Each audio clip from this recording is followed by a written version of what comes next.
Bueno, vamos a dar la bienvenida entonces, bienvenidos, bienvenidas, todos, todas, todes, tanto por Zoom como por Facebook Live que nos están siguiendo desde la Fundación por la Democracia. Este ciclo está auspiciado entre la Fundación por la Democracia y la Fundación Friedrich Ebert en Chile, a este ciclo que le hemos denominado hacia un nuevo pacto social. Primero partir por presentarles a quienes están hoy día conmigo, un panel de muy buen nivel además. Primero tenemos a Patricia Politzer, periodista, una extensa carrera en medios, en Televisión Nacional, en la SECOM, en el Consejo Nacional de Televisión, fue miembro del directorio de Educación 2020 de Comunidad Mujer, panelista habitual en programas de análisis político, autora también de múltiples obras donde recorre la historia de Chile, sus personajes, una pluma muy agradable de leer, además, debo decir, como lector. Muchas gracias por integrarte a esta conversación, Patricia. Muchísimas gracias por la invitación y gracias por esa presentación, sobre todo al aspecto escritora. No, muy buena, de todas maneras recomendada. A continuación tenemos con nosotros a Mario Orellana.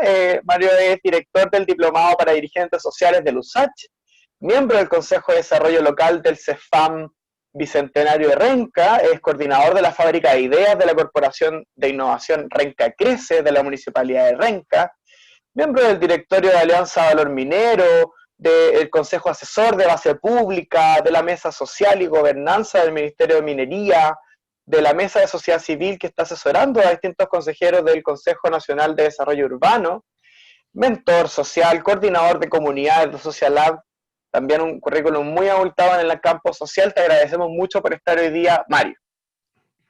Gracias a ustedes por la invitación y el currículum ya medio pasado, pero espero no decepcionar en exceso. Eso es lo único. Esperemos.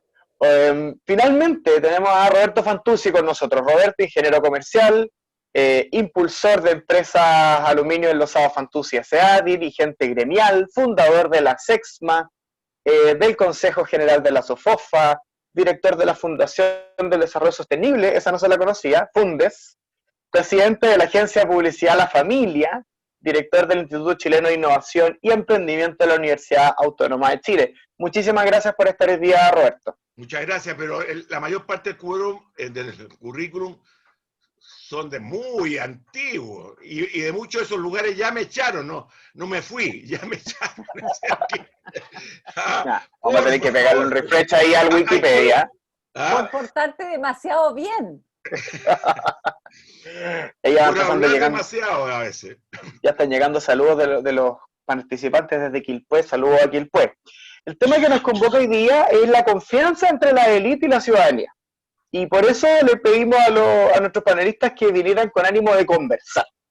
Porque tenemos todos claro que algo se fracturó ese 18 de octubre, algo que iba crujiendo de tanto en tanto, ¿no? Pero definitivamente lo que se abre ese día es una profunda grieta en el modo de entender a Chile y a los chilenos y chilenas. Ese 18 por la tarde, no sé si recuerdan, pero no había un cántico específico, no había una consigna particular. Había quejas, rabia, frustraciones. Luego algún ingenioso o ingeniosa, la historia dirá, empezó con este cántico de Chile despertó. Pero ahí entonces cabe recordar de qué despertamos, qué es lo que nos mantenía durmiendo. Y el último libro, que también lo recomiendo, de Óscar Contardo, antes de que fuera octubre, algunas luces nos da sobre esto y voy a hacer una pequeña cita. Comillas. En Chile, la posibilidad de un trato horizontal entre personas de distinto origen social es dificultosa, ambigua y condicionada por el ambiente del momento. Cada vez que algo se escapa al orden tradicional jerárquico, la relación es puesta a prueba. Quienes tienen más dificultades para un trato igualitario son los varones heterosexuales o que disimulan serlo, de sectores privilegiados, es decir, quienes toman las decisiones. Un grupo humano que en Chile es extremadamente uniforme.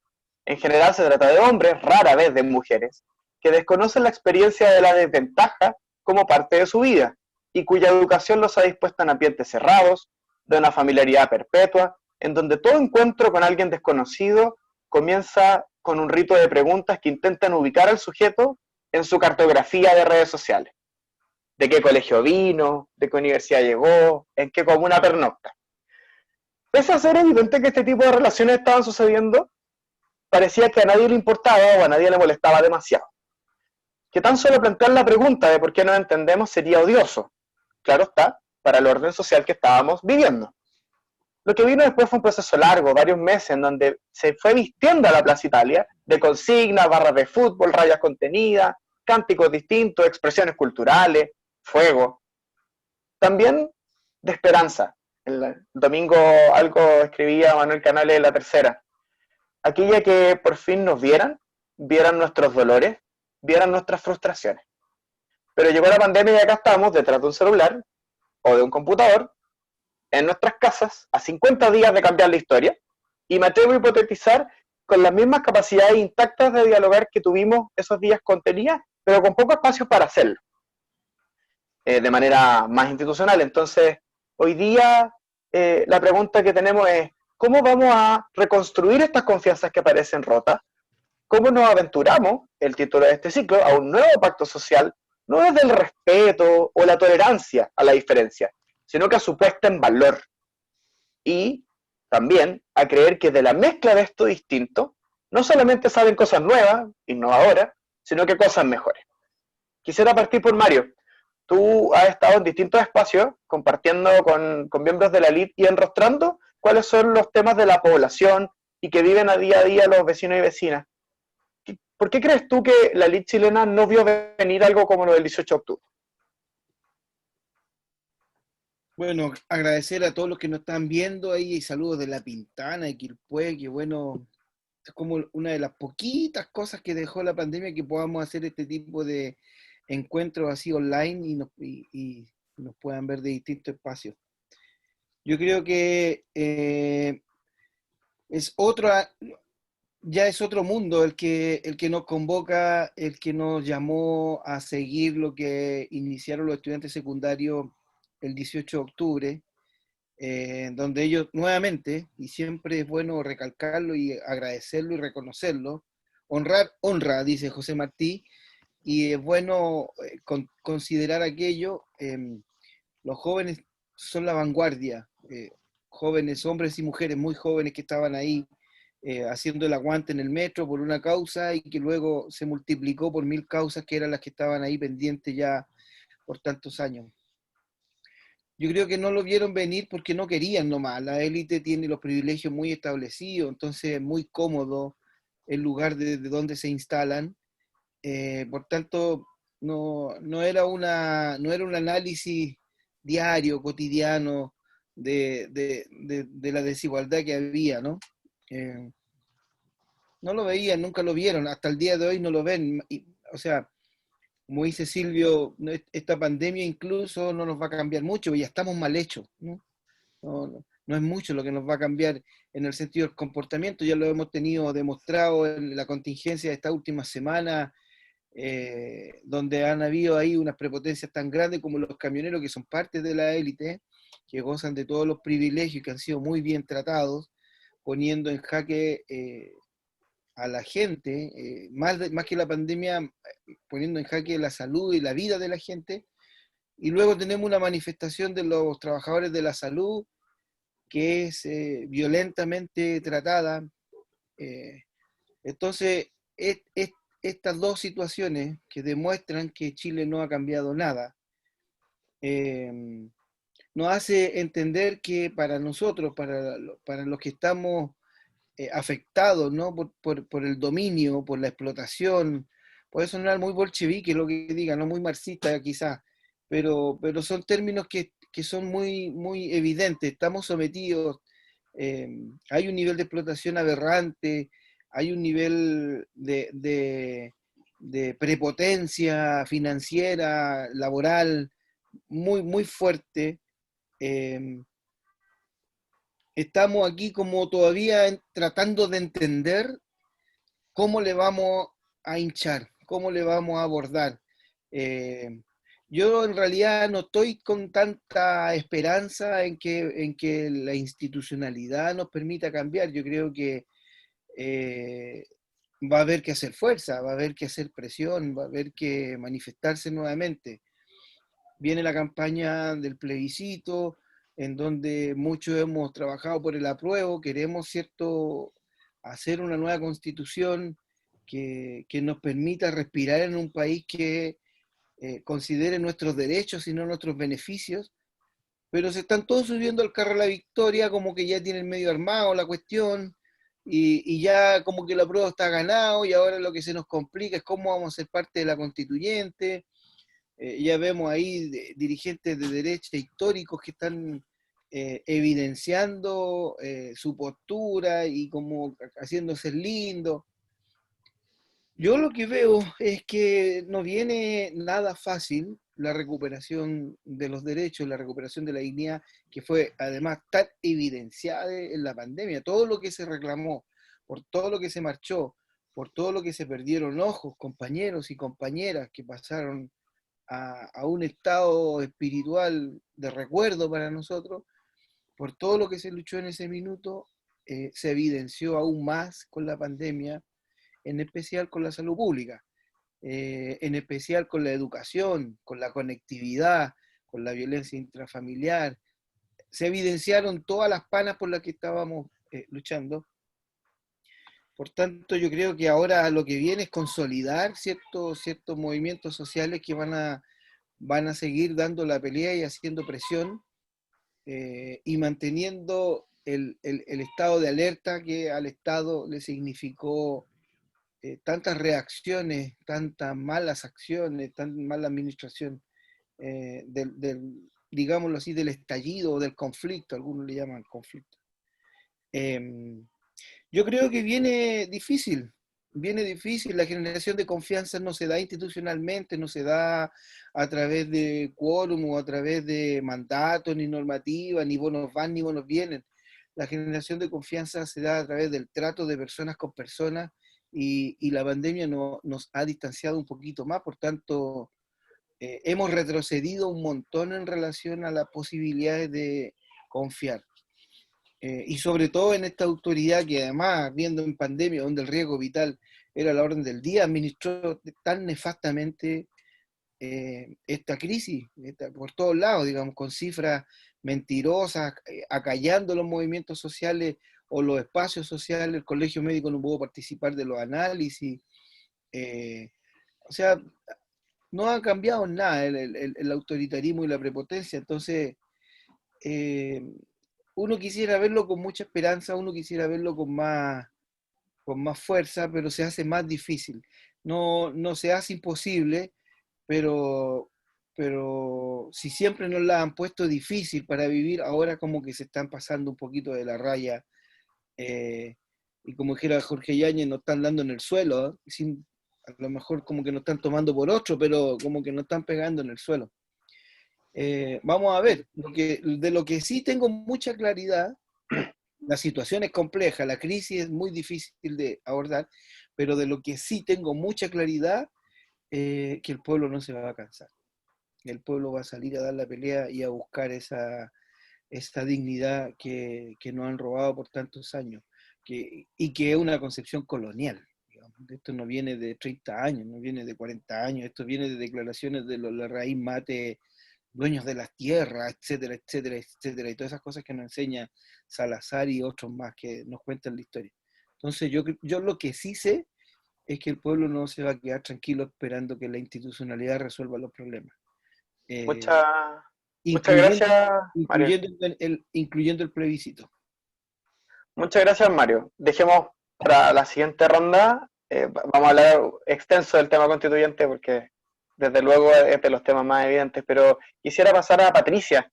¿Cómo has visto tú esta evidencia de una grieta entre élite y ciudadanía, como bien dice Mario, que la pandemia ha desnudado, ¿no?, estas realidades que estaban allí y que existieron por mucho tiempo? Pero tenemos ministros que de repente se sorprenden, ¿no?, que hay sobreocupación, que hay CITES. Entonces, ¿qué pasa entonces con esta élite y por qué no encontramos caminos de confluencia, de convergencia en el pacto social? A ver, yo coincido bastante con la descripción de nuestra realidad que ha hecho Mario. Sin embargo, a diferencia suya, yo soy una optimista por naturaleza. Además, creo que estamos viviendo un momento histórico absolutamente fascinante y coincido con Mario en que el pueblo, la ciudadanía, estoy convencida de que no lo va a dejar pasar. Rodrigo, tú decías al principio que algo se fracturó el 18 de octubre. La verdad es que la fractura venía de muchísimo antes. A mí me sorprende que la gente dijera, uy, nadie lo vio venir. Es decir, no queríamos verlo venir, porque la verdad es que la única cosa que estaba en duda era cuándo iba a estallar esta explosión social. Porque la verdad es que basta tomar cualquier tipo de variable en cualquier ámbito, en la salud, en la educación, en la microeconomía, en lo que sea, en la vivienda, cualquier variable de la calidad de vida, para darse cuenta que los niveles de desigualdad y abuso en el que funcionaba hasta el 18 de octubre nuestra sociedad eran realmente obscenos. Por lo tanto, la verdad es que no, a mí no me parece para nada sorprendente. Bastaba, ahí estaban todos los antecedentes que uno quisiera revisar. Y por otro lado, bastaba salir un poco de la burbuja de cada uno, me refiero a la élite, y darse una vuelta por el Chile real, para darse cuenta de los problemas que existían. Pero desgraciadamente yo creo que durante muchos años nuestra sociedad y nuestra élite, sobre todo, vivió muy cómoda con reglas del juego en las cuales estaban todos muy contentos porque llegado el momento se ponían de acuerdo como élite entre cuatro paredes, en las cocinas, como se ha dicho irónicamente, eh, pero la verdad es que no quedaba otra, y no quedaba otra precisamente por la Constitución que nos rige. Y en ese sentido, la verdad es que la pandemia lo que hizo evidente es que todos los números trágicos de nuestra realidad quedaron al desnudo y se mostraron frente a cualquier persona, por más negadora que fuera. Es decir, la pandemia nos mostró la verdadera dimensión del hacinamiento en la vivienda, nos mostró la verdadera dimensión de los sueldos miserables que gana la inmensa mayoría de los chilenos, y por cierto, nos dejó en evidencia el drama de la salud en Chile. Entonces creo que lo que ha hecho la pandemia es simplemente dejarnos esto al desnudo. Y yo creo que el nuevo pacto social que tiene que salir a partir del proceso constituyente que estamos comenzando es extraordinariamente importante, porque tienen que ser reglas del juego que sean capaces de satisfacernos a todos. Es decir, muchos echan de menos la época de los consensos, cuando podíamos ponernos de acuerdo. Bueno, ¿quiénes se ponían de acuerdo? Un pequeño grupo de la élite se ponía de acuerdo. Y quienes intentaban hacer algo distinto simplemente no podían, porque esta Constitución exigía unos quórum altísimos para cualquier cambio, y por lo tanto nuestra sociedad se fue rigidizando en estos 30 años hasta llegar al quiebre del 18 de octubre. Entonces ahora creo que algo que sí me preocupa dentro de todo mi optimismo que declaraba al comienzo de esta intervención, lo que sí me preocupa es que creo que hay una parte importante de la élite política y la élite económica que no logra asumir esta distancia que tiene con la ciudadanía, no logra asumir el desplome de su prestigio y de su credibilidad y de su representación, y siguen con medidas que la verdad lo único que hacen es profundizar esta situación. Y me refiero, por ejemplo, a esta idea de postergar por enésima vez la posibilidad de los gobernadores elegidos democráticamente, en vez de estar discutiendo cuáles son realmente las facultades y los recursos que hay que darles, que eso es lo que nos falta para tener gobernadores de verdad elegidos y capaces de gobernar, como dice su nombre. Pero ¿qué prefiere la élite? Porque los cálculos electorales no están del todo bien para ellos en este momento. En vez de asumir lo que aún falta por discutir, se empieza a discutir una posible postergación de esa elección. Eso me parece que es no entender lo que está pasando. Tal como me parece no entender lo que está pasando, discriminar a los independientes frente a los partidos políticos como se está haciendo. Mientras los partidos políticos pueden inscribir a sus militantes a través del voto online, del voto electrónico, con la clave única, las listas que quieran armarse de independientes tienen que llevar a las personas a una notaría. Es decir, ustedes comprenden que en plena pandemia eso es absolutamente imposible, pero además lo primero que hay que pensar es que las reglas del juego tienen que ser las mismas si uno es de un partido o si uno es independiente para participar en igualdad de condiciones en el proceso constituyente. También se está hablando, por ejemplo, de disminuir las inhabilidades para presentarse a una elección de quienes hoy ostentan distintos cargos. ¿Qué significa eso? Que pueden quedarse en sus cargos por más tiempo y por lo tanto utilizar esos cargos en beneficio de una elección futura. Bueno, eso también es no entender lo que quiere la ciudadanía.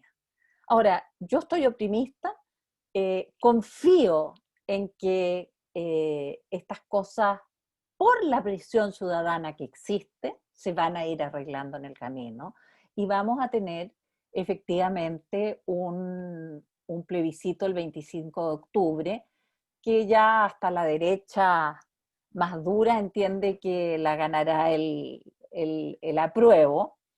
Y bueno, muchos se están subiendo a ese carro para que la derrota no se note. Pero la verdad es que sea cual sea el resultado del apruebo, si más grande o más pequeño, si gana el apruebo, esa noche habrá muerto la Constitución que se elaboró en dictadura, por más reformas que se le haya hecho después. Pero ese es realmente el significado del 25 de octubre. Si gana el apruebo, terminamos de una vez por todas, después de 30 años de transición a la democracia, con esa Constitución. Y luego vendrá, por cierto, la parte más importante, que es la Convención Constitucional y todo lo que allí habrá que discutir. Muchas gracias, Patricia. Quisiera dar la palabra a Roberto, que me repetía mucho que no era experto, pero un observador del país, igual que todos nosotros que estamos acá, y la idea era conversar entre personas que miramos la vida, digamos, el país de manera distinta. De eso se trata, ¿no? Usted me decía que la relación que más apreciaba era con los sindicatos, con los trabajadores, pero también ha defendido a las pymes. Y este arreglo, digamos, de estos 30 años también ha tenido que ver mucho con cómo se benefician las grandes empresas y se le ponen también infinitas trabas a las pymes para funcionar, para pedir crédito, el FOGAPE que no llega. Entonces, de alguna manera, este nuevo pacto social también tiene que tener esos elementos que usted también ha defendido durante tanto tiempo, ¿no? Estaba silenciado. Estaba No con te el micrófono escuchamos. apagado. En primer lugar, agradecerte la posibilidad de conversar. Ojalá que yo tuviera la facilidad de palabra de Mario y de Patricia. Yo nunca he sido muy buen expositor, ¿ah? Y muchos me asocian con la élite. Efectivamente, yo estudié en un colegio privado, donde los ministros, salían los presidentes, etcétera, etcétera. Pero yo también me acuerdo de mi papá de overol, o sea que mi papá partió de cero, siendo un obrero, o sea que he tenido todas las circunstancias de mi vida y tengo esa experiencia y ese testimonio, yo creo que es súper válido. Efectivamente, el estallido social, para mí, se venía a venir. Incluso nosotros en la SECMA dábamos una charla que había, mira el término, que había que invertir en paz social. Había que invertir en paz social. Y voy a argumentar. No es posible que antes del estallido social, me pasó con un amigo, trabajador, que se le quebró la cadera, llega el Barros Luco, está 2 días en la ambulancia y 1 día en el pasillo. Antes del estallido social, yo estoy diciendo que ya la salud venía con indicadores horriblemente malos. Date cuenta de una persona que está en una ambulancia con su cadera destrozada, esa es la palabra exacta, no puede esperar mucho y también ese malestar, esa rabia interior que no cabía ninguna duda. Después estuvimos viendo que una chiquilla universitaria arriba de un techo para tomar wifi. Y yo le pongo el caso particular de una nieta mía que tiene calefacción, tiene televisor, tiene de todo en su pieza. Entonces las brechas siguen sosteniéndose. Y eso nuevamente, si no invertimos en paz social, no invertimos en educación, en salud, en vivienda, cuando el ministro habla de hacinamiento, es desconocer la realidad.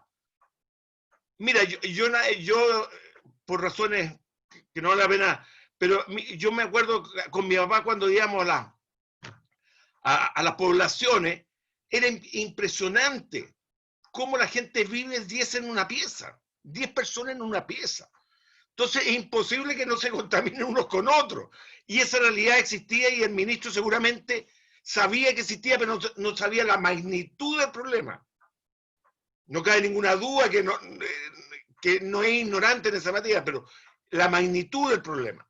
Después, el caso particular, a mí me preocupa muchísimo, y esto Mario tiene que tener la palabra última. Vienen 3 millones teóricos de cesantes, ¿verdad, Mario?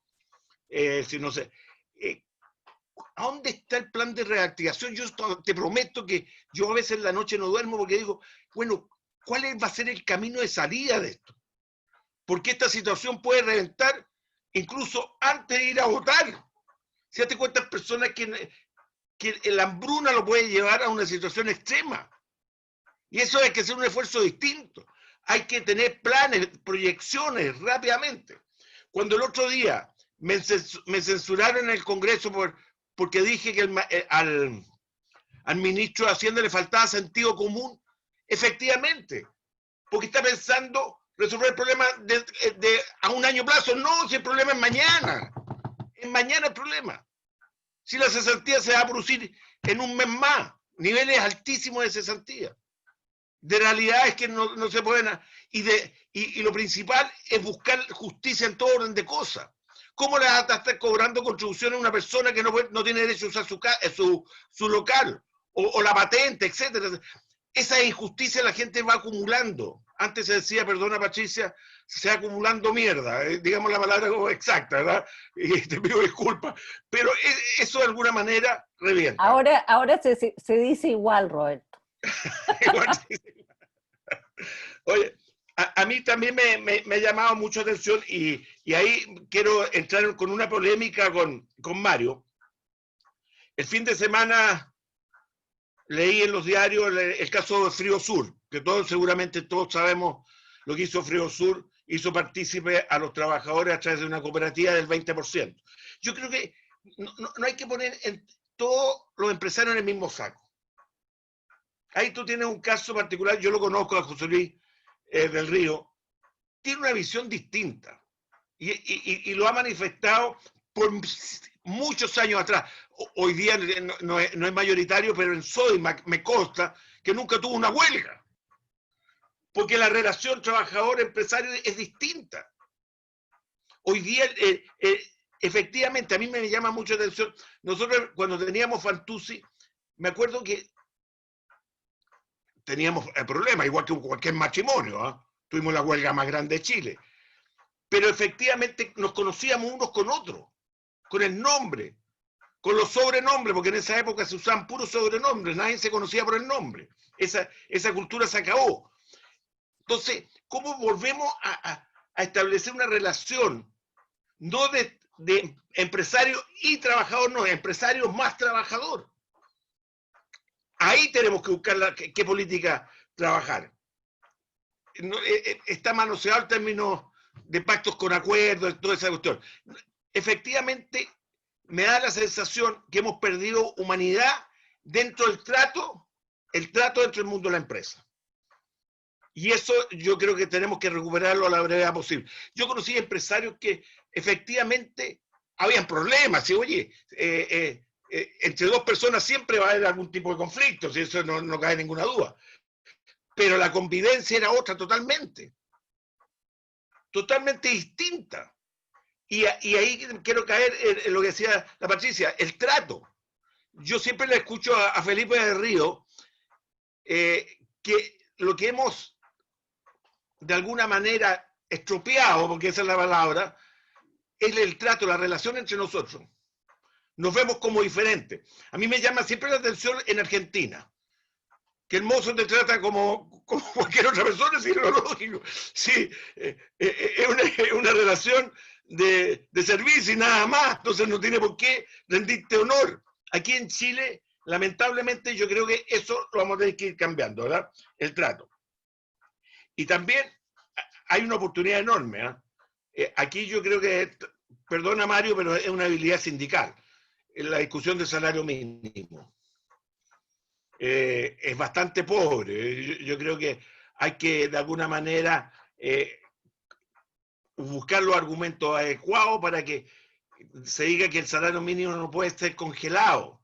Es lo que pasó. Oye, yo no sé si les pasó a ustedes lo mismo, el 10%. Cuando yo escuchaba a los economistas que venía un terremoto, un tsunami porque se entregaba el 10%, y después sucedió que aplaudían porque hubo un crecimiento, un menor crecimiento de lo que se había determinado, todos ellos se quedaron callados. Mira, yo creo que tenemos que ir a discutir una cosa que el salario digno, ¿para dónde queremos llegar? Discutir año a año el salario mínimo, yo creo que está ya totalmente el tema desgastado. Como yo me pongo metas para el crecimiento, me pongo metas para los intereses, me pongo metas para todo, ¿por qué no soy capaz de ponerme metas para el capital humano? ¿Qué esfuerzo tengo que hacer para ser realmente un país desarrollado?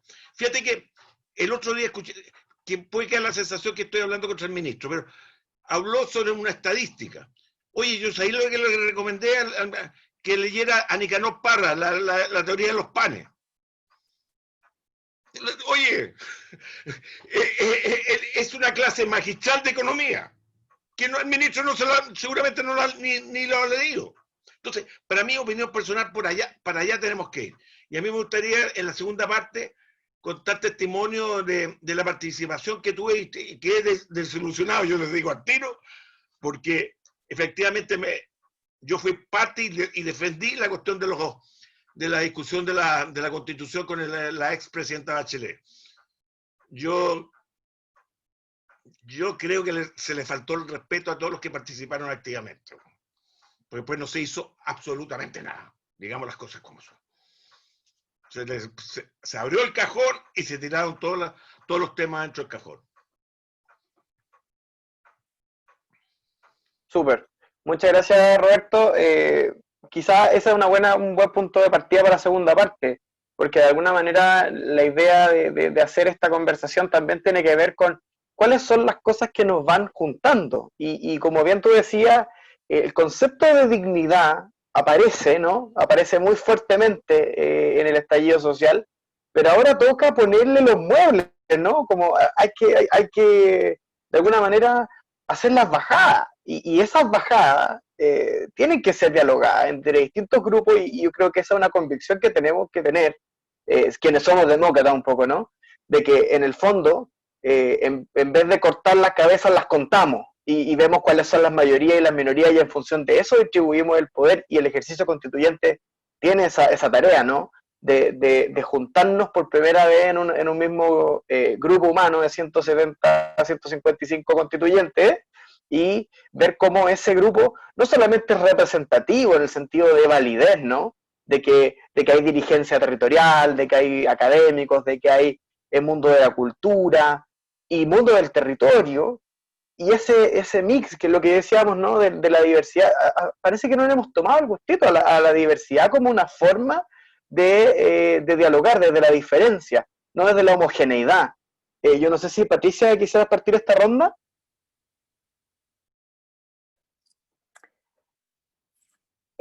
Sí, yo creo que es muy importante en ese sentido lo que decía Roberto, él hablaba primero del trato humanitario dentro de la empresa y después lo ampliaste a toda nuestra sociedad. Yo creo que la verdad es que el trato que hemos tenido en las últimas décadas ha ido siendo cada vez más un trato más irrespetuoso, por llamarlo de alguna manera. Creo que Chile padece de un clasismo histórico. Eh, Basta recordar, no sé si vieron la película de Violeta Parra, cuando la invitaron a actuar en el Club de la Unión y después la mandaron a la cocina. Es decir, creo que hay pocas personas más grandes que ella para nuestra cultura, pero un grupo de nuestra élite se dio el lujo de mandarla a comer algo a la cocina.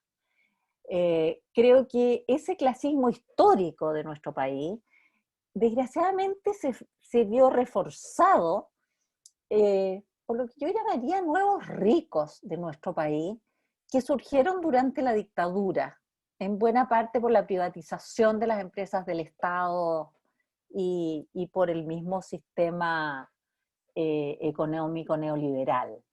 Y estos nuevos ricos quisieron rápidamente instalarse en la élite y quizás ser aún más despóticos de lo que era la élite tradicional. Y creo que es justamente todo eso eh, que se encarna en esta petición de dignidad, lo que hoy día está en el fondo de el gran clamor de cambio que hay en nuestra sociedad. Y yo creo que hablaba hace un rato de esta sociedad que está apretada en una constitución que no se puede cambiar y que esos cerrojos los manejan unos poquitos y da lo mismo cuán grandes sean las mayorías, no se puede avanzar. Yo creo que aquí hay dos cosas que son muy importantes a mi juicio para llegar a este nuevo pacto social que todos queremos a través del proceso constituyente. A mi juicio, primero es aceptarnos en las diferencias, tal como señalabas tú, Rodrigo. Es decir, que somos distintos, tenemos puntos de vista distintos, tenemos miradas del mundo distintas, tenemos historias distintas. Pero eso no significa que no podamos convivir, que no podamos entendernos. En vez de estar buscando permanentemente el consenso, yo creo que lo que tiene que hacer la nueva constitución y estas nuevas reglas del juego es que definamos cómo vamos a resolver cuando no estamos de acuerdo. Y que eso sea respetado por todos y asumido por todos. Y aquí estaba mirando un poco en las preguntas que nos está haciendo alguna de las personas que están participando de esta conversación y que decían, igual va a haber que la Constitución va a bastar con un tercio para volver a bloquearlo todo en la nueva Constitución. Yo creo que ahí hay un grave error. Y me encantaría explicarlo en un puro ejemplo bien simple. Somos un grupo de 10 amigos que arrendamos un vehículo para irnos al norte. Eso es lo que está establecido. Pero cuando llegó el momento de partir de viaje, hay 6 amigos que dicen, oye, ¿saben qué más? Es más bonito el sur. ¿Por qué no nos vamos para el sur? Uno de los 10 le da lo mismo, ¿ya? Y los otros 3 dijeron, no, pues, aquí está establecido que vamos para el norte y ustedes tendrían que juntar por lo menos 7 para ir al sur y son solo 6, así que se hace lo que decimos nosotros que somos 3. Eso es lo que pasa hoy día con nuestra Constitución. Esos 3, que son 1/3 o menos del tercio, si es que hay 2 que no saben lo que quieren, es decir, podrían ser 2 que quieren ir al norte y tenemos obligatoriamente que ir al norte. ¿Qué pasará ahora en la nueva Constitución? Tenemos los mismos 10 amigos y 6 dicen, oye, vámonos para el sur mejor. Y entonces tendrán que convencer a uno de los otros 4 para que efectivamente vayamos al sur. Pero eso es completamente diferente a que estemos obligados a ir al norte. Y creo que es bueno, porque las reglas del juego no es algo que debamos cambiar a cada rato. Entonces me parece que está bien que hayan 2/3 para aprobar las nuevas reglas del juego. Y cuando no haya acuerdo, yo creo que va a haber que asumir que en esos temas habrá que ver después, a través de legislaciones nuevas, cómo se resuelven esos temas. Y probablemente muchos de ellos se van a resolver por mayoría absoluta y listo.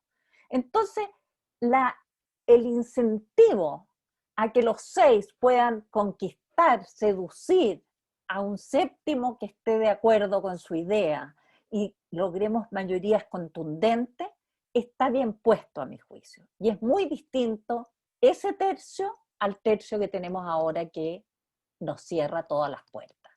Entonces creo que eso es parte de lo que tenemos que trabajar. Pero también creo, y aquí hay algo bien importante, mientras la élite, hablábamos hace un rato, sigue encerrándose y tratando de mantener sus cuotas de poder a como dé lugar, sin entender lo que pasa en su entorno, creo que la ciudadanía no encuentra todavía lugares, fórmulas de participación. Y es, a mi juicio, muy importante que en el proceso constituyente, más allá de la elección de los convencionales, durante el proceso hayan fórmulas de participación de la ciudadanía que nos vayan orientando, que nos vayan guiando, porque si no, el único modelo que hoy día tiene la ciudadanía para dar a conocer lo que piensa es la protesta. Y necesitamos abrir otros canales de participación. Muchas gracias, Patricia. Muy gráfico, además. O sea, muy gráfico que en este tiempo que tenemos que hacer esta pedagogía de por qué ponernos de acuerdo es bueno, además. No necesariamente vivir en consenso, que era lo que habíamos hecho hasta ahora, sino que tener acuerdos más precarios y perderle el miedo a tener acuerdos más precarios para cosas más puntuales y no una endogamia, que es lo que termina pasando cuando durante varias décadas el mismo grupo de gente se pone de acuerdo para resolver todos los temas. Mario, ¿cómo lo ves tú? Eso, perdón, vivíamos en un falso consenso, porque era el consenso de unos poquitos nomás. Sin ciudadanía. Mario, adelante. Es interesante lo pedagógico que es la profe Patricia, cómo nos va alumbrando la metáfora de los 7 para arriba y para abajo, está muy bien explicada, porque en el fondo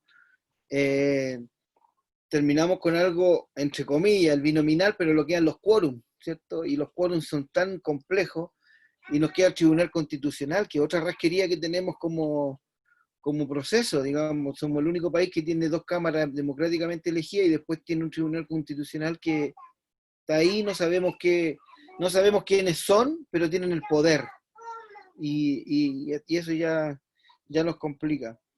Yo siento que tenemos una crisis humanitaria, como decía el profe Roberto, en relación a la falta de humanidad con la que se está tratando todo. Y es muy evidente por lo demás, pero también yo creo que esto es una situación consecuencia de otros problemas. Nosotros tenemos problemas muy graves, que primero queremos americanizarnos en el sentido, así como queremos ser siempre como los estadounidenses.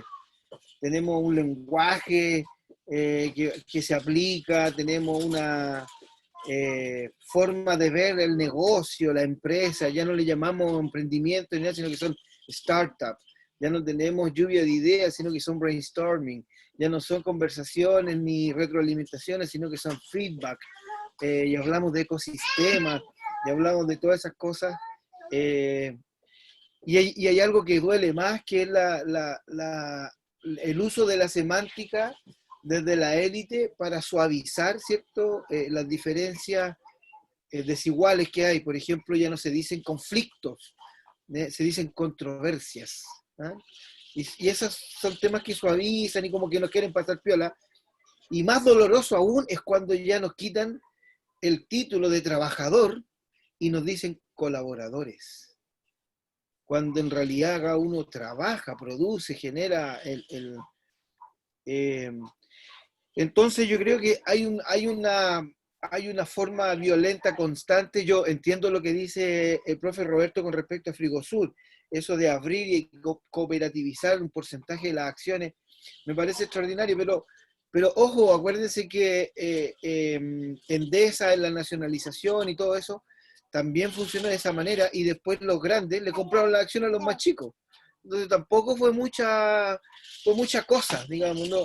Yo lo celebro porque es una apertura que podría generar confianza, dado el tema, pero también lo miro con cierta suspicacia, ¿no? De que en algún minuto los más grandes le van a comprar la acción a los más chicos y se van a ir haciendo acreedores, accionistas mayoritarios, los directores van a ser nuevamente formados por aquello. Pero también uno puede celebrar lo que hizo el grupo Patio, por ejemplo, cuando ahí en el barrio Bellavista dejó de cobrarle en plena pandemia a las personas que trabajan ahí y arriendan locales para que puedan seguir trabajando y no tengan que estar pagando cuando no hay pega. Bueno, hay hartos gestos, sin duda que uno no los pone a todos en la misma capilla porque sería injusto y sería inmaduro. Pero hay muchos denominadores comunes de que la situación no avanza. Se acaba de definir aquí un tema muy importante, que es la reactivación económica. Nosotros ya estamos viviendo en los barrios, las poblaciones, las villas, los campamentos, en los CITES, una segunda pandemia, que es la pandemia del hambre.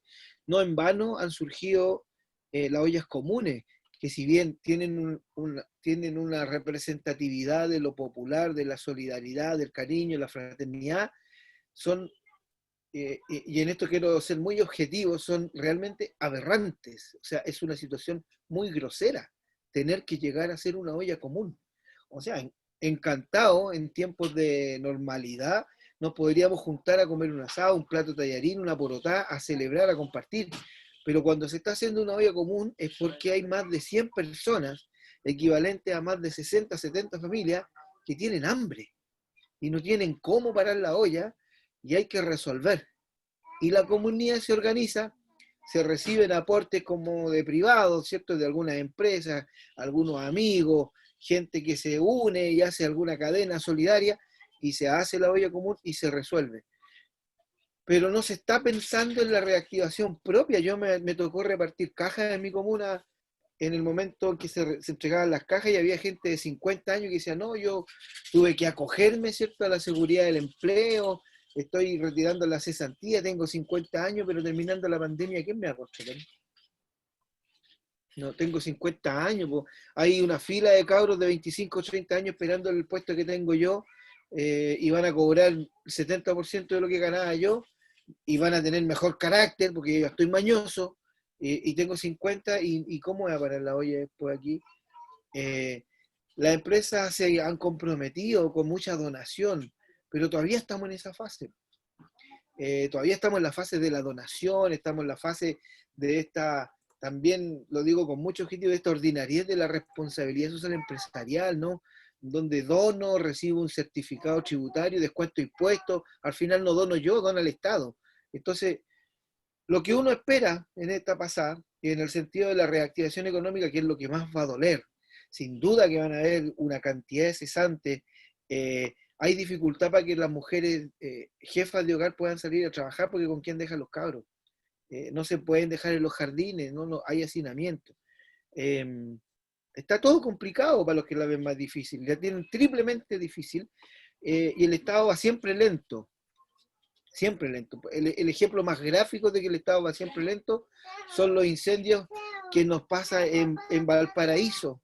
Cuando ocurre un incendio, que seguramente en enero va a ocurrir de nuevo, ocurre el incendio en Valparaíso, en la noche siguiente está toda la comunidad con latas, con plástico, con madera, con agua, con mercadería, con frazada, hasta preocupados los perros, un grupo de veterinarios. Pasa una semana, entra la ONG, ¿cierto? Toda la ONG, Chile Ayuda a Chile y todos esos fetiches que tenemos de la solidaridad internacional y los gran crowdfunding que se generan, y a las 3 semanas aparece el INJU. Y ya está todo resuelto. Entonces, hay un problema de reacción, pero más bien yo creo que hay un problema de inteligencia emocional de parte de la autoridad y de la élite en general cuando ocurren estas situaciones. Y nos ponemos a sacar estadísticas, y el cómo voy ahí es lo que gobierna la acción, ¿no? ¿Qué es lo que ganaríamos nosotros? ¿Cuál es el negocio? Piensen en la cantidad de respiradores que donó el empresariado, hicieron tremenda parafernalia, y ni llegaron. Estuvieron ahí entre Tongo y los Vilos, que venían, que no venían, que se les devolvieron a los chinos, que los chinos los pasaban, que no los pasaban, y tremenda declaración. ¿Quién de la ciudadanía tiene el poder de hacer una acción social? Alimentar a 300 familias durante un mes y tener una audiencia con el presidente. Nadie. Díganme si eso no es violento. Se está resolviendo un problema esencial, que es el hambre. Las comunidades ahora están haciendo 11. Se han celebrado el Día del Niño. ¿Quién en el Estado? Muéstrenme las cajas de mercadería si hay algo para los niños, si hay un libro para pintar, si hay un paquete de lápices para que puedan estar encerrados haciendo algo, si le entregaron algún manual de juegos. No hay nada. No hay nada, como que si los niños no existieran. Están encerrados, tienen 7, 8 años, están acostumbrados a salir a jugar a la pelota y están encerrados. Y la salud mental, como dice el psiquiatra Alberto Larraín, búsquenlo en Twitter y síganlo, esta salud mental del pueblo chileno va a crecer de una manera en donde los suicidios, los asesinatos, las violencias intrafamiliares van a crecer mucho, hay demasiada desesperación. Entonces, no es solo coronavirus, es hambre, es encierro, es pobreza, es cesantía, es desesperación, es desesperanza, y no tenemos reacción del poder. No la tenemos, estamos ahí, una donación por aquí, una donación por allá, se agradece, alivia.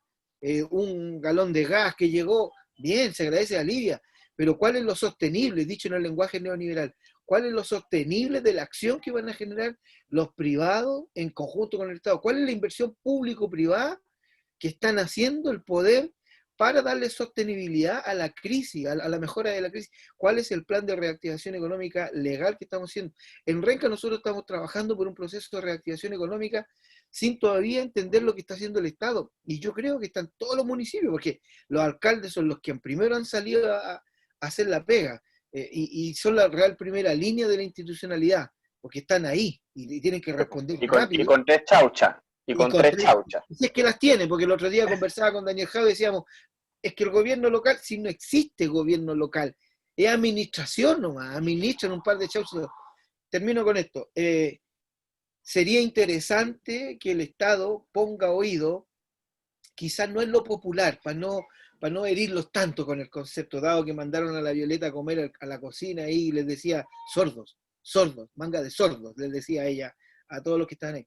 Sería interesante que el poder creara de una vez por todas la sencilla capacidad de escuchar a la gente. En el momento en que empiecen a escuchar a la gente, con la idea de la gente, con la capacidad de reacción de la gente, con la experiencia, que yo la puedo transmitir, pero no es lo que yo he hecho. Aquí hay mujeres y hombres que se han sacado la cresta haciendo las ollas comunes, y que un día los pueden entrevistar ustedes. Nosotros en el programa del Radar de Renca lo hemos entrevistado. La experiencia de ella es totalmente humana, solidaria y noblemente política. Noblemente política. Si las autoridades escucharan, tendríamos ya programas para resolver muchas cosas en el plano de la reactivación económica, Rodrigo. Muchas gracias, Mario. Adhiero completamente a lo que has planteado y quisiera trasladar ahí apareció una pregunta en Facebook que nos dice, va directa y le dirigía, don Roberto. ¿Hizo usted algo parecido a lo que hizo el señor del Río en Frío Sur? Asociaciones con los trabajadores, que nos cuente ahí un poco su experiencia, y lo otro que también la dejó boteando Mario, cómo generamos este cambio de mentalidad que no tenga que ver solamente con la caridad, sino que cómo avanzamos hacia la solidaridad o hacia la reciprocidad, que también es un concepto que ha ido apareciendo, que dice, bueno, los buenos tratos son solamente para los empresarios y para el ciudadano no. Entonces la reciprocidad emerge en este sentido como nosotros entregamos exención a las ganancias de capital, temas tributarios, y no pareciera, y bueno, lo mismo de las donaciones que decía el Mario, y no pareciera que todavía tenemos una elite de vanguardia que en general en los países es, ¿no? Como los empresariados son los lugares donde se crea conocimiento, se innova, y aquí lo que tenemos es bastante rentismo, saquemos unas uvitas por acá, unas piedras por el norte y mandémoslas para afuera. Pero poca manufactura, pero poca producción local. ¿Cómo ve todos estos temas? Con el audio, ojalá. El audio... Siempre me equivoco, perdón. Agregarle a la profesora Patricia una cosa que aprendí hace como 4 meses atrás. ¿De dónde proviene la palabra trabajo? ¿Sabes tú de dónde proviene, Patricia? De tortura. Los nobles no trabajaban, entonces el castigo era trabajar. Bueno, es una enseñanza nueva, efectivamente. Bueno, con respecto a la pregunta si efectivamente nosotros entregamos al 20%, Fantuzzi, que no me acuerdo exacto la fecha, pero fue antes del 2000, tuvimos una crisis muy grande que tuvimos que vender la empresa, la compró un grupo económico que después la desgranó como un choclo. Y yo lo lamento. Date cuenta, nosotros fuimos los primeros en Chile que tuvimos un robot que esmaltaba tina cada minuto. Teníamos tecnología de punta, etcétera, pero no lo supimos manejar. Efectivamente nos equivocamos, porque realmente uno le echa la culpa a los demás. Me saqué un 7, me pusieron un 1, no. Fuimos responsables y yo creo que ese error de alguna manera hay que resaltarlo. Con respecto al trato, mira, ya que me lo preguntó, se lo voy a decir. Nosotros siempre consideramos al trabajador, no al trabajador como un número, sino que a la familia del trabajador. Siempre en las fábricas se producen, yo no sé si Mario, en las fábricas siempre se producen como góndolas, así caminos adentro de todos los caminos tenían el nombre de algún trabajador que había fallecido. Queríamos siempre estar reconociendo que era la suma entre trabajador y empresario. El capital humano más el capital financiero. Eso es lo que hay que resaltar. ¿Cómo somos capaces de evaluar? Por ejemplo, la palabra indemnizar. ¿Qué significa? Reparar un daño. O sea que cuando la empresa da trabajo, está produciendo daño, no. Uno debería devolverle su capital humano. Si la persona cuando va a trabajar está aportando todos los días. Son conceptos totalmente... El otro es un concepto de conflicto y el otro es un concepto de suma de fuerza. Bueno, no sé si le habré respondido a la persona, pero a mí me gustaría que el problema número uno, yo creo que Mario está equivocado. El problema número uno de este país es la concentración económica. Cuando existe concentración económica, no hay capacidad de negociación. Te imponen condiciones. Digamos las cosas como son y en nuestro país está todo concentrado. La mayor parte de los sectores, no hay más de 3 operadores que son muy fáciles ponerse de acuerdo por razones obvias. Si somos un país chico, donde vamos a los mismos teatros, a los mismos cines, a los mismos restaurantes, etc., está permanente de los mismos, que lo dijo la Patricia, los mismos colegios, etc. Entonces es muy fácil que esta concentración económica se produzca un abuso. Y hemos tenido grandes abusos, eso es, y hay que reconocerlo como tal, ¿verdad? Lo otro, para mi opinión personal, tú lo mencionaste, Rodrigo, el manoseo de las pymes. A mí me carga la palabra. Se ha utilizado a las pymes. Cuando el otro día me tocó en el Congreso discutir el proyecto de ley, que usted ahí, los sindicatos deberían participar. Ustedes son parte de la empresa, si ustedes son capital humano. Si no, jamás van a ser valorizados. Cuando el ministro habla de la ley pro pyme y reactivación, no es ni pro pyme ni reactivación. Y yo lo dije y me censuraron. Me censuró un diputado. Yo siempre había creído que el templo de la democracia para defender los derechos mínimos, que es la libertad de expresión, era el Congreso. En el Congreso, te prometo, no dije ni un garabato, ¿eh? Y no dije ninguna falta de respeto. Sentido común, le dije. Nada más, no tiene sentido común. Yo no sé si es una ofensa. La verdad que para mí no es. Lo otro es, a mí me choca mucho el hecho de esto estar reparando permanentemente la actual constitución y validarla por la vía. Es como cuando uno tiene un terno y le empezáis a colocar parches. De repente ya son más los parches que el terno. O sea que en un momento tienes que decir, bueno, voy a poner algo nuevo, distinto, y vamos a negociar todas las partidas. Oye, si la actual constitución hay que... A mí, fíjate que una cosa me llamó mucho la atención. Mi experiencia en los cabildos. Oye, el respeto de la gente, cuando yo escucho que esto va a ser un despelote, mi experiencia es justo lo contrario. El respeto, todas las personas discrepaban, ¿eh? Porque date cuenta, habían grupos a veces de 200 personas, es lo lógico que se discrepe, pero también el respeto es básico. Para escuchar al otro, lo dijo Mario, hay que escuchar. Y efectivamente en los cabildos sucedió. Por eso que me dio rabia cuando se puso adentro del cajón. Date cuenta el esfuerzo que hizo la Universidad Católica. Porque todo lo que se decía dentro de los cabildos se dejaba escrito y después se hacía por una metodología tecnológica, cuáles son las palabras que más se usaban, cuáles son los términos, etcétera. Un esfuerzo enorme. Entonces, a mí eso me chocó y yo creo que de alguna manera hay que volverlo a rescatar. Y lo otro que, Mario, yo me río porque tú tienes toda la razón. El 98% de los chilenos no saben inglés. Por favor, Mario, anda a la calle Huérfano y ve los locales. No hay ni una palabra en chileno. Sale. Entonces, tú le sale, sale, no, es cuento. Efectivamente. Oye, y esto, a mí, ¿sabes lo que me da rabia principalmente? A mí me toca a veces reuniones con los ministros y con pequeños empresarios que no tienen por qué saber inglés. Y el ministro de 10 palabras, 8 son en inglés a veces. Entonces, es como imponer al otro ideas como que el otro es ignorante porque no conoce los términos. No sé si me explico. ¿Ah? Imponer. Y lo último, que yo estoy en un proyecto que me gustaría hacer. Siempre se ha visto a la empresa en términos económicos. Las empresas, siempre tengo la definición de empresa, empresario, más trabajador, más comunidad, por el cuidado del medio ambiente, ¿verdad? Siempre se está analizando desde qué perspectiva. De la perspectiva económica y nunca de la perspectiva social.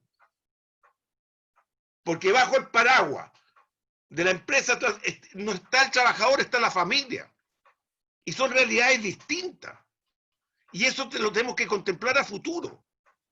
No podemos considerar que dar trabajo no es el término adecuado, dar trabajo. Es un contrato, un acuerdo entre las partes.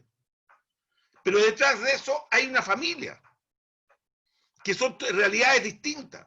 Yo no sé si hoy día, yo cuando discutía los pliegos hace 30 años atrás, había miles de puntos relacionados con la familia. No sé si hoy día está sucediendo lo mismo. Porque efectivamente el trabajador está dando parte de su vida, pero también acompañado por la familia. Y si tú analizas fríamente, el 99% de las empresas en Chile son empresas familiares. También son familias. Y cuando se daña una empresa, se daña también a la familia del empresario y del trabajador. Por eso que cuando Mario me está diciendo que van a haber muchos cesantes, oye, no son 3 millones de cesantes, son 3 millones de familias. ¿Cómo vamos a resolver ese problema social? No es solo económico. Cuando yo escucho a los ministros y hablan de los montos, etcétera, pero ¿cuál es el aspecto social? Porque si no, no vamos a lograr lo fundamental, que está dentro de la paz social. Si no logramos paz social, este país no es viable. Y tenemos que invertir en paz social. No lo podemos descuidar como lo hemos tenido, nos ha pasado hasta hoy día. Yo creo que, dime, ¿qué inversión se está hablando en salud? ¿Qué inversión se está hablando en educación? Pueden haber una señora arriba de un techo cantando un wifi y el otro está en su casa, una brecha educacional que es insostenible. Y lo último, a mí me llama mucho la atención que tenemos 1.200.000 futuros profesionales en nuestro país. ¿Eh? Y te hago una sola pregunta. ¿Hemos creado actividades económicas para absorber el 1.200.000? No. Pues todos terminar en Uber. No estoy diciendo que manejar un auto no es digno. Es digno igual. Pero el país invirtió en esas personas para que fueran profesionales en otras áreas. Familias se endeudaron también. Mira, yo doy una charla que yo no soy religioso, ¿eh? Pero Moisés. Fíjate que si uno analiza Moisés, es lo mismo lo que nos está pasando hoy día. La división de las aguas entre la política y los empresarios. La plata, ¿verdad? Las plagas, la pandemia. El becerro de oro, el mercado. Y empieza a analizar a Moisés, que fueron 2000 años atrás, y nos está pasando exactamente lo mismo hoy día. Gracias, Rodrigo. Perdona. Roberto, muchas gracias a ti. Patricia tenía algo que decir ahí entre medio que la vi como media atorada. ¿Alguna idea había? No, sí, es que es en la misma línea. Entonces, antes que nos cambiaras de tema, esta sordera, más que falta de sentido común a la que hacía alusión Roberto, a mí me impresiona la sordera de nuestras autoridades. Cuando vemos en la pandemia, resulta completamente insólito que tengamos, que el propio gobierno haya creado un comité de expertos para que los ayudara a enfrentar juntos la pandemia, y luego no los consulta, no los escucha cuando le hablan. Entonces, realmente no es que vino la oposición a decir, oiga, mire, está haciendo todo pésimo. No, el gobierno arma un comité para que lo asesore y no lo escucha, no lo consulta. Es insólito. En el ámbito económico pasó exactamente lo mismo. El gobierno tenía un diagnóstico, a mi juicio equivocado, de que esto duraba unos 2-3 meses. Y el ministro Briones decía, lo hacía muy explícito cuando se le pedía que había que ir ahora, como dice Mario y dice Roberto, a solucionar los problemas de hambre que tenemos. Decía, no, es que hay que guardar los cartuchos. ¿Guardar los cartuchos para cuándo? Si es ahora cuando la gente se está muriendo de hambre. Bueno, había que guardar los cartuchos para la reactivación. Y aquí creo que es súper importante que lo que hemos visto en cuanto a reactivación, de lo que se está empezando a hablar cuando se llegue a reactivar realmente, es básicamente en construcción y obras públicas. Esos son ámbitos básicamente masculino, cuando el desempleo ha golpeado con una ferocidad mayúscula, mucho más que a los hombres, a las mujeres. Pero además, esta área de reactivación tiene un segundo problema, que es el uso intensivo de los combustibles tradicionales, es decir, de aumento de la contaminación. Entonces, cuando sabíamos antes de la pandemia que uno de nuestros problemas como humanidad es el cambio climático, y ponemos las energías en aquello que contamina, en vez de mirar hacia otros sectores donde yo entiendo la urgencia, y las urgencias hay que tratarlas como tales, y la reactivación económica con una nueva mirada.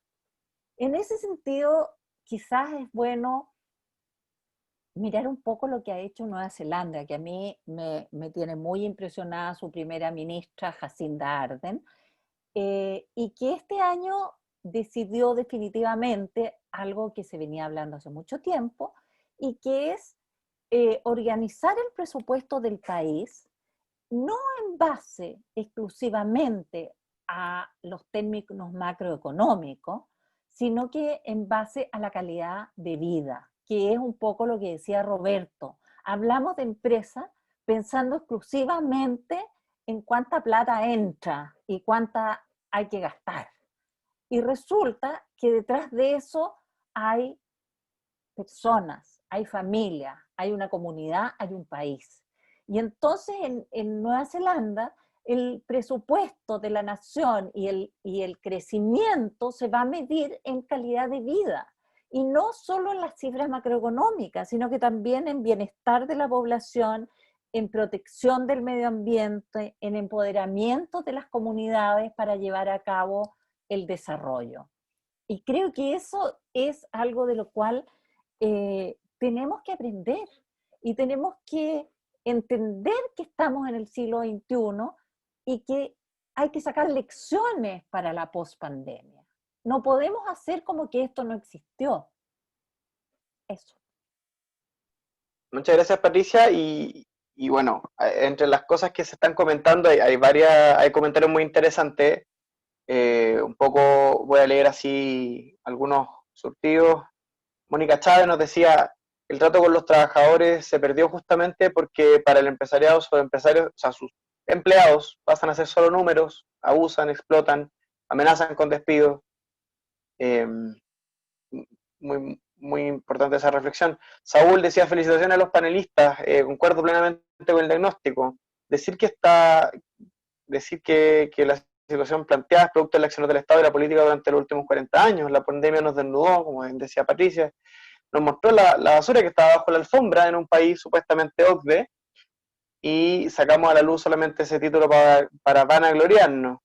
Él decía, creo que es clave que el Estado garantice una educación de excelencia para todos.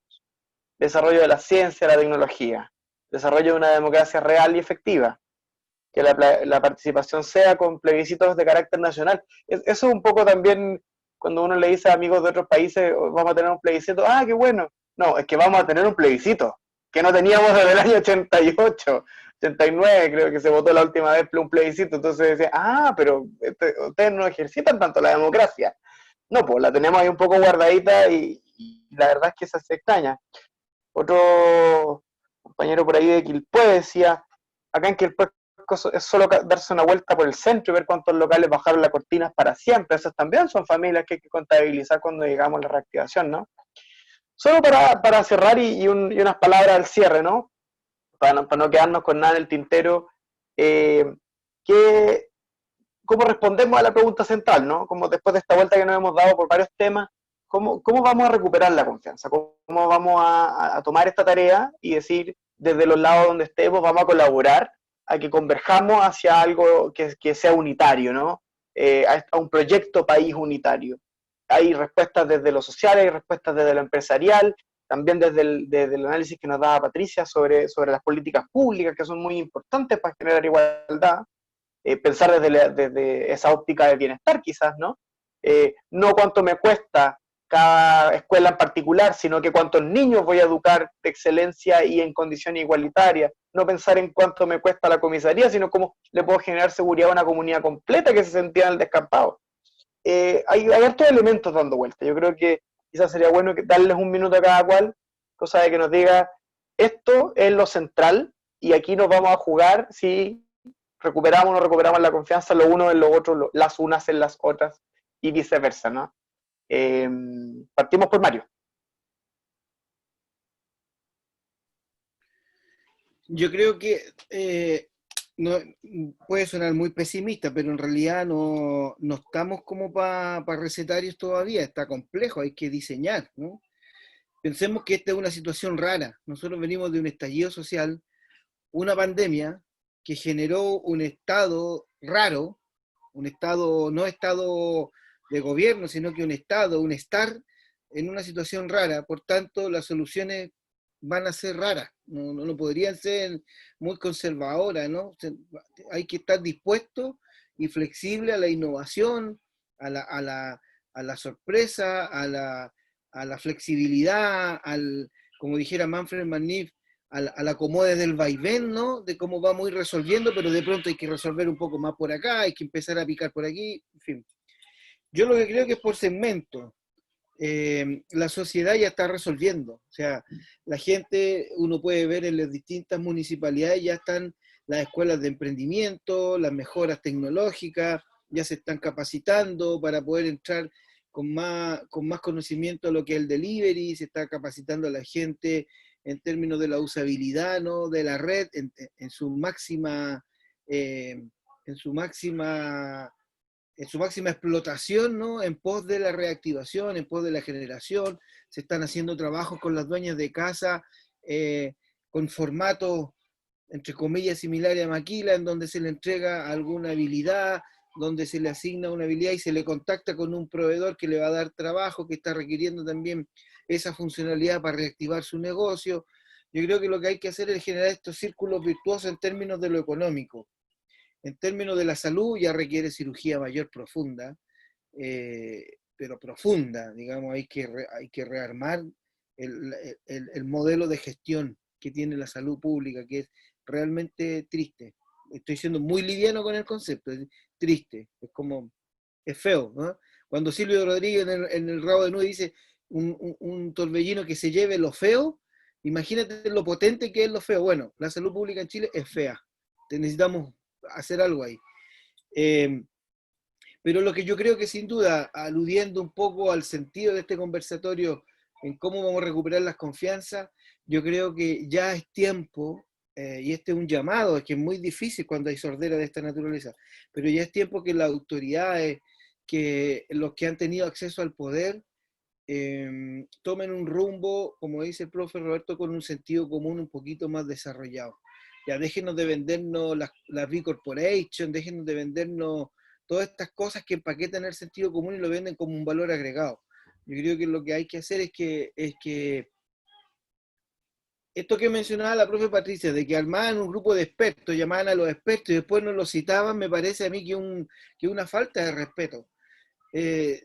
Yo creo que hay que meter a todo el mundo, a los que han pasado el hambre, a resolver temas de hambre, a los que tienen el problema, a resolver los problemas. Quizá, digo con esto, no tengan la metodología, la técnica, pero para eso hay técnicos, ¿no? Hay gente que tiene experiencia y hay gente que tiene teoría. Juntemos estos saberes y vamos invirtiendo en esta diversidad para que esta diversidad nos permita tener las soluciones raras que van a resolver estos problemas raros que tenemos a consecuencias de momentos raros. ¿Sí? Estamos todos raros. Raro a propósito de Oscar, con su libro Raro, que es muy bonito además. Entonces yo creo que lo que viene es, lo primero que yo creo que tenemos que tener para poder, no sé si generar confianza, Rodrigo, disculpa pero si apuntamos para allá, ojalá ocurra, pero al menos para sobrevivir estos momentos es tener todos un gran desarrollo de la voluntad. Y hay que hacer el trabajo que estamos haciendo mejor de lo que lo estamos haciendo. La gente de las ollas comunes va a tener que hacer mejores ollas comunes. Ustedes que están preocupados de hacer reflexión, mejor el espacio de reflexión. El profe que es empresario, mejor empresa. La profe que es periodista, mejor investigación, mayor acceso a la información, más luminosidad en el saber de las personas para que la gente tenga información, pueda decidir de mejor forma. Los políticos hagan su pega. Imagínate que no les pedimos nada más. O sea, no se les pide que trabajen un domingo a las 9 de la noche. No, se les dice, usted va a trabajar de lunes a viernes, ya, pero haga su pega. Hágala, si hace rato que no la hacen. Y lo otro que yo creo que en términos generales y medio metafóricos es que ya cortémosla con los diagnósticos. Si ya está clara la cagada que tenemos, ya hay que empezar a hacer la pega. Y hacer la pega es poner voluntad, salir a la calle, bien protegido, y empezar a caminar para que este mundo gire, porque si no salimos, esto se va a detener, se va a congelar y en cualquier minuto va a reventar. En ese sentido creo que podríamos podríamos ir avanzando desde el hacer y no tanto darle más al penseque. Y lo último que quisiera yo considerar es que todo lo que vamos a hacer tiene que ser no con un margen de tolerancia, ni de empatía, ni esos conceptos más de coaching, sino que vayamos a la raíz, nos tenemos que respetar, no somos iguales. Ninguno de nosotros cuatro tenemos orígenes iguales, tenemos destinos iguales, tenemos procesos iguales, intereses iguales, nada. Tenemos un problema común que es echar adelante un país. Concentrémonos en ese problema común por nuestras diferencias. No le vamos más allá, no. Yo no quiero convencerlos de lo que yo pienso, sino que quiero decir cómo nos unimos para avanzar en esta pasada. Y mañana, cuando ya esté esto reabierto, discutiremos nuevamente con nuestras diferencias, pero seamos en ese lado como conscientes de la situación en la que estamos. Y eso requiere, por supuesto, de mucha voluntad. Y eso nos va a permitir, como dicen las sabias viejas y abuelas y abuelos, poner bien la gallina y dejar de andar arreglando máquinas para reparar huevos quebrados. Porque lo único que hemos hecho hasta el día de hoy es reparar huevos quebrados. Y todavía no visualizamos qué diablo pasa con la gallina que pone los huevos y se quiebran. Cuando pongamos el mapa de las prioridades en su justa situación, vamos a resolver. Y esa gallina se llama Constitución. Tenemos que cambiar la Constitución, tenemos que volver a tener derechos, tenemos que volver a consagrar derechos, tenemos que tener plebiscitos sin que nos llame la atención, tenemos que tener una democracia muchísimo más participativa, como lo tiene Uruguay, no sé, Suecia o Suiza, se me enredan siempre los dos, pero en donde ellos pueden establecer participación ciudadana vinculante, asertiva, informada, responsable. Aquí en Chile estamos al sorteo de consulta ciudadana por aquí, una consultita poca por acá, la gente no tiene derecho a nada, y ahora que tenemos un plebiscito, caramba, estamos ahí, pero ya en la gloria. Entonces, yo creo que hay que empezar a hinchar y cambiar la Constitución para volver a creer en la democracia y esta vez cuidarla mucho. Creo que por ahí podemos avanzar. Mucha voluntad, mucha flexibilidad, pero también visión crítica, que no nos vendan el exceso de optimismo como una gran cosa. Hay que trabajar. Hay que Muchas gracias. Muchas gracias a ti. Muchas gracias, Mario. Roberto. Mira, con respecto, Mario hablaba de los famosos delivery, ya están hablando en inglés, pues Mario por lo menos, está bien. Hay que acomodarse a la situación. Espera, que yo voy a un tema que yo lo considero súper importante. Es un despachador. Ese delivery no tiene leyes sociales, no tiene riesgo de accidente en trabajo. El despachador de un almacén tiene sus leyes sociales, su riesgo. Entonces, estamos creando un grupo enorme de trabajadores sin ningún resguardo social. Yo no sé cuántas deben haber, por lo menos unos 400.000 delivery, famosos delivery. Eso hay que llamar la atención. Lo otro, mira, yo no sé si ven, esta es una pasta de dientes. Ese tamaño de letra yo no lo puedo leer. Y aquí están los instructivos. Así están saliendo las leyes en Chile. Es impresionante, todo letra chica. Todo letra chica. Lo otro, tercero, solamente título porque sé que está apurado. Respeto y escuchar. No sé si lo dijo Mario o la Patricia. Y eso me refiero principalmente, por ejemplo, para mi opinión personal, yo caí dentro de los 75 años, ¿verdad? Cero respeto por nosotros. Yo andaba todo el día, tenía pijama de día y pijama de noche, me tenía encerrado el viejo parigo. ¿Cómo es posible? ¿Ah? Bueno, pero ese es otro hecho. Para mí, lo más importante que esta crisis, ¿sabes lo que es, Mario? La importancia que van a tener los trabajadores. Porque yo, antes de la pandemia y antes del estallido social, la mayor parte de los economistas, ¿qué decían? Que los robots iban a reemplazar el 30% de las actividades económicas. Y se demostró que los robots en periodos de crisis son necesarios, pues más necesarios el trabajador. Se está pidiendo a grito que vuelva el trabajador a realizar sus trabajos. Entonces, eso es gracias a la crisis. Lo otro, la crisis logró una cosa que es súper importante para mí, que la AFP jugaban un rol. Era un palanca de desarrollo, y eso hay que reconocerle el ahorro a los trabajadores, que no se ha reconocido. Este país se desarrolló gracias al ahorro de los trabajadores. Sea buena o mala la AFP, es una discusión que hay que hacerla. No estoy diciendo no hacer esa discusión. Pero lo efectivo, que es súper importante que el ahorro de los trabajadores hizo crecer este país. Eso es fundamental, para mi opinión. El otro dicho, nunca más. Que se diga que un empresario se va porque se le van a subir los impuestos.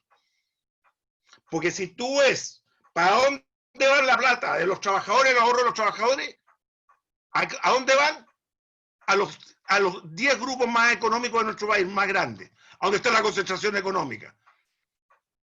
Han crecido gracias al ahorro de los trabajadores. Digamos las cosas como son.